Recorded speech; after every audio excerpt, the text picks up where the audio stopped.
कश्मीर में जो कुछ हुआ था उसके बाद 140 करोड़ हिंदुस्तानियों का खून खौल रहा था। हर कोई यह जान रहा था कि अब कुछ बड़ा होगा और अब भारत ने पाकिस्तान को असली चोट दी है। एक ऐसी चोट जिसमें ना टैंक चलाया गया, ना मिसाइल गिराई गई, ना 2016 जैसी सर्जिकल स्ट्राइक हुई और ना 2019 जैसी Balakot air strike.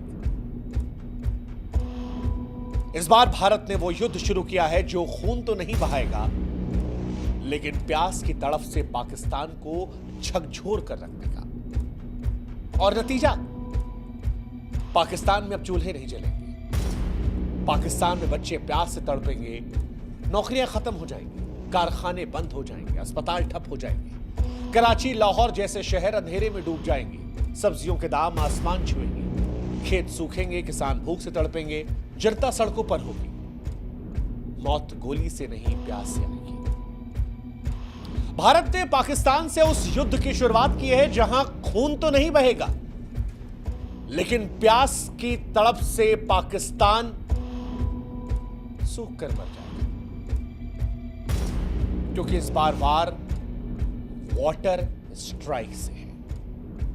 India versus Pakistan में वॉर जो है वो वाटर स्ट्राइक की है। इंसाफ की धार में भारत का पहला प्रहार, वो प्रहार जो इतिहास में प्यास से लिखा जाएगा, वो प्रहार जो पाकिस्तान की रीढ़ पर ऐसा वार है जिसकी गूंज सदियों तक सुनाई पड़ती। पहलगाम में दरअसल जब पाकिस्तान समर्थित आतंकवादियों द्वारा हिंदुओं का नरसंहार हुआ तो यह भारत के सब्र का आखिरी बिंदु था। और इसके बाद भारत ने वो फैसला लिया, वो समझौता तोड़ दिया जिसे मानवता के लिए उसने तब भी निभाया जब 1965-1971 में भारत पाकिस्तान के बीच में युद्ध हुआ, जब 1993 में पाकिस्तान ने मुंबई में हमला करवाया, जब 2001 में पाकिस्तान ने संसद में हमला करवाया, 2008 में 26/11 का नरसंहार हुआ, 2016 में उरी और 2019 में पुलवामा में हमारे जवानों पर पाकिस्तान ने हमला करवाया। उसके बावजूद भी भारत ने जिस समझौते को निभाए रखा था, इस बार भारत ने अपने सब्र के बांध को तोड़ दिया और बांध को अब रोकने का फैसला किया जो पाकिस्तान को बूंद बूंद पानी के लिए तरसा देगा, पाकिस्तान को अंधेरे में डाल देगा, पाकिस्तान की बर्बादी की तरफ सबसे बड़ा निर्णायक कदम उठा देगा। भारत ने 5 निर्णायक कदमों के जरिए पाकिस्तान को कूटनीतिक, आर्थिक और रणनीतिक मोर्चों पर घेर लिया है। 5 फैसले लिए, पंच मारा है। पहला, अटारी बॉर्डर बंद कर दिया है, जिसका मतलब है कि द्विपक्षीय व्यापार, यानी अब भारत से पाकिस्तान में कोई व्यापार नहीं, आवागमन बंद। वो जो बॉर्डर पर हिंदुस्तान पाकिस्तान करते थे वो सब खत्म। दूसरा, सिंधु जल समझौता, जिसे पाकिस्तान की जीवन रेखा कहा जाता है, उस पर प्रहार। तीसरा, भारत में पाकिस्तानी उच्चायोग को बंद कर दिया, कहा सामान पैक करो, यहां से निकलो। भारत दुनिया के सामने पाकिस्तान को दिखाना चाहता है कि यह आतंकवाद समर्थित देश है, वो देश जो आतंकवाद को भारत में प्रायोजित करवाता है, और अब भारत पाकिस्तान से कोई रिश्ता नहीं रखेगा। पाकिस्तान हाई कमीशन को भारत से निकलने का आदेश जारी कर दिया गया है, कोई कूटनीतिक रिश्ता नहीं होगा। और यह बहुत बड़ा फैसला है दुनिया के लिए मैसेज देने के लिए कि पाकिस्तान आतंकवादियों को सपोर्ट करता है। पाकिस्तान के अधिकारियों को 7 दिन में दिल्ली से वापस जाना पड़ेगा। पाकिस्तान के जो नागरिक हैं उन पर भी प्रतिबंध लगा दिया गया है। 48 घंटों में उन्हें भारत छोड़ने का आदेश दिया गया है। जितने वीजा थे सब कैंसिल, अब कोई पाकिस्तानी हिंदुस्तान में नहीं आएगा। लेकिन इन सब के बीच सबसे घातक रहा सिंधु जल समझौते का रद्द होना, जिसे वाटर स्ट्राइक कहा जाता है। और यह भारत और पाकिस्तान के बीच में पहले जल युद्ध की शुरुआत है। इससे पहले कि बताएं कि पाकिस्तान बर्बाद कैसे होगा, आपको समझा देते हैं कि सिंधु जल समझौता है क्या। सिंधु नदी और उसकी सहायक नदियां, जिसमें झेलम और चिनाब का नाम है, पाकिस्तान की जीवन रेखा है।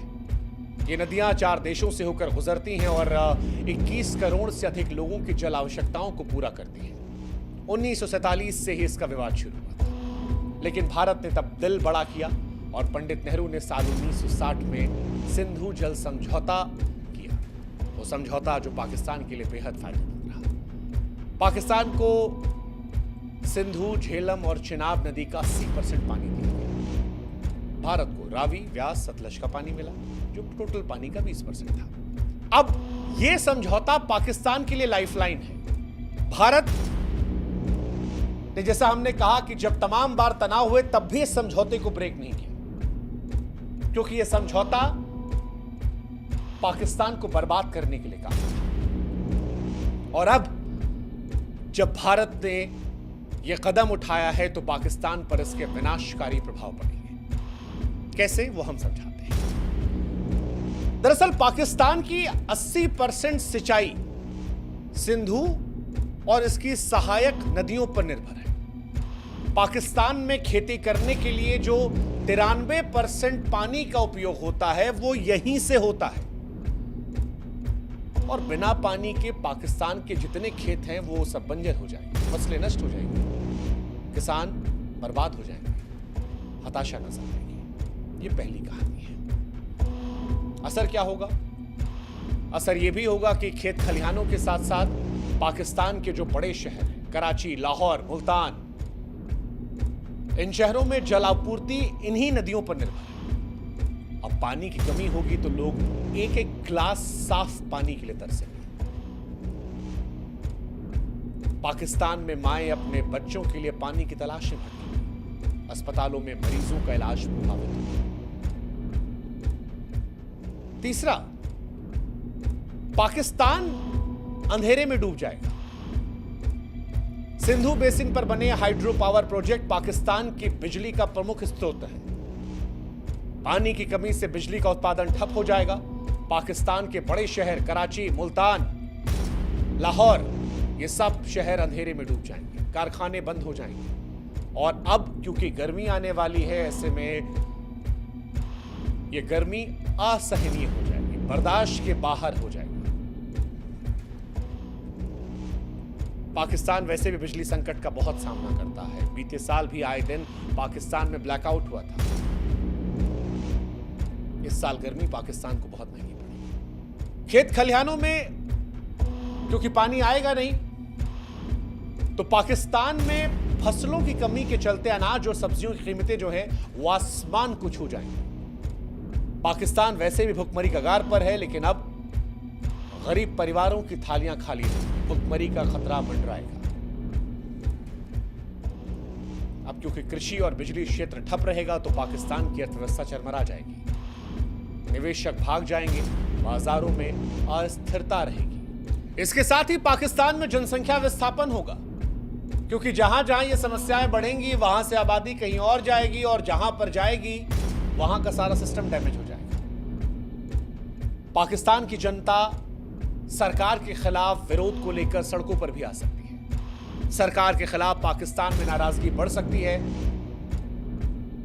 और पाकिस्तान में सरकार को तमाम तरह की परेशानियों का सामना करना पड़ सकता है। पाकिस्तान में बेरोजगारी पहले से कहीं ज्यादा बढ़ सकती है, क्योंकि कृषि और बिजली क्षेत्र से ठप हुआ सब कुछ तो अर्थव्यवस्था चरमराएगी।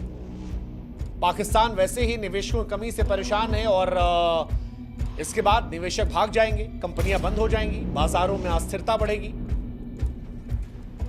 और पाकिस्तान अलग अलग दृष्टिकोण से बर्बादी की तरफ चला जाएगा। हालांकि क्या ऐसा कल से ही होने वाला है? तो जवाब है नहीं। भारत ने जो ये फैसला लिया है, ये ऐसा नहीं है कि कल से ही पाकिस्तान को बर्बाद कर देगा, क्योंकि कई लोग के मन में सवाल है कि क्या ऐसा फैसला लेने के बाद पाकिस्तान तुरंत बर्बाद हो जाएगा, या बर्बाद पाकिस्तान होगा तो कितना समय लगेगा? इसका जवाब भी हम आपको देते हैं। सिंधु जल संधि टूटने से तत्काल गंभीर नुकसान पाकिस्तान को नहीं है। क्यों नहीं है वो समझाते हैं। सिंधु, झेलम, चिनाब नदियों का पानी जो है वो तुरंत नहीं रुकेगा, क्योंकि ऐसा करने के लिए भारत को बड़े बांधों की जरूरत है, जो फिलहाल अभी तैयार नहीं है। इसके अलावा पाकिस्तान के पास तारबेला, मंगल जैसे जलाशय भूजल है, जो कुछ महीनों तक कृषि, पानी, बिजली की जरूरतों को पूरा कर सकते हैं। एक, भारत ने फैसला आतंकवाद के दृष्टिकोण से लिया है, लेकिन पाकिस्तान भी इसके बाद छाती पीटने विश्व बैंक और अंतर्राष्ट्रीय समुदायों के पास जाएगा, मानवता की दुहाई देगा, आवाम को बचाने की अपील करेगा और अंतर्राष्ट्रीय समुदाय के जरिए भारत पर दबाव डलवाने की कोशिश करेगा। हालांकि भारत की सरकार ने जब यह फैसला लिया है तो वो इसके परिणामों से वाकिफ रही होगी कि क्या हो सकता है। तीसरा, पाकिस्तान बारिश या ग्लेशियर पिघलने से बच सकता है, क्योंकि ऐसा रहा तो नदियों में पानी बना रहेगा। पाकिस्तान जो छोटे छोटे नहरें हैं, जलाशय है, भूजल है, उनका इस्तेमाल करके तत्कालिक तौर पर परेशान नहीं, ये बात सच है। तुरंत खतरा नहीं है पाकिस्तान पर, लेकिन एक सच जो है वो ये कि हर पाकिस्तानी के दिल में भविष्य को लेकर डर रहेगा। पाकिस्तानियों में अनिश्चितता बनी रहेगी और जब भी लंबे समय में भारत पूरा पानी रोकने की क्षमता बनाएगा, तब पाकिस्तान में असली संकट आएगा। खेती का संकट, नौकरी का संकट, रोजगार का संकट, बिजली का संकट, बर्बादी का संकट, भूख का संकट, और इन सब से चीखें। अभी ये सिर्फ डर है जो चुपके से पाकिस्तान में खरीद रहा है, लेकिन भारत ने कश्मीर के पहलगाम में जो कुछ देखा, जो कुछ सुना, जो कुछ जाना, उससे जो डर पैदा हुआ, जो गुस्सा पैदा हुआ, जो नफरत आई, उसके बाद मानो पाकिस्तान को स्पष्ट संदेश देने का मन बना गया है कि भारत ना हमास जैसी हरकत बर्दाश्त करेगा और ना पहले जैसी खामोशी। अगर हमला हमास जैसा होगा तो पाकिस्तान को जवाब इजराइल जैसा मिलेगा।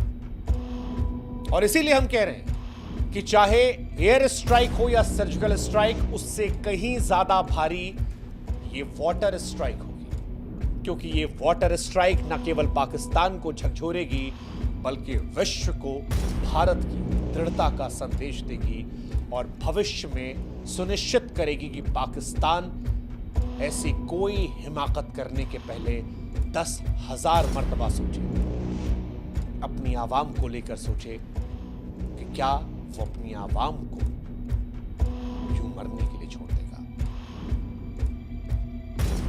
इंसानियत के दृष्टिकोण से भारत के उठाए कदम शायद बहुत कठोर हैं, लेकिन वो जो एक मशहूर शेर है कि मुख्तसर सा गुरूर भी जरूरी है जिंदगी में जीने के लिए, ज्यादा झुककर मिलो तो दुनिया पीठ को पायदान समझ लेती है। पाकिस्तान ने भारत की इंसानियत का बड़ा गलत इस्तेमाल किया है और अब भारत के लिए यह बताना जरूरी है कि हो अगर जिंदा तो जिंदा नजर आना जरूरी है। यह संदेश है तमाम लोगों के लिए जो भारत की संवेदनशीलता का नाजायज फायदा उठाते हैं। उम्मीद करते हैं कि इस बार प्रहार इतना घातक होगा कि भविष्य में कोई भी देश हिमाकत करने के पहले 1000 मर्तबा सोचेगा। ये शायद उन लोगों को भी सच्ची श्रद्धांजलि होगी जो कश्मीर को जन्नत समझ के वहां पर लुत्फ उठाने गए थे। वो लोग जो अपने हनीमून पर गए थे, या वो जो कहीं नौकरी करने के बाद चंद पैसे बचाकर जिंदगी की थोड़ी खुशियां ढूंढने गए थे और उन्हें बेरहम मौत दे दी गई क्योंकि वो हिंदू थे। हिंदुस्तान गोली नहीं चलाएगा, युद्ध खून से नहीं लड़ेगा, लेकिन इस बार वॉर पानी का होगा, प्यास का होगा, और पाकिस्तान इस बार प्यास की तरफ से झकझोर जाएगा। इंसाफ की धार, ये भारत का पहला प्रहार है जो इतिहास में प्यास में लिखा जाएगा।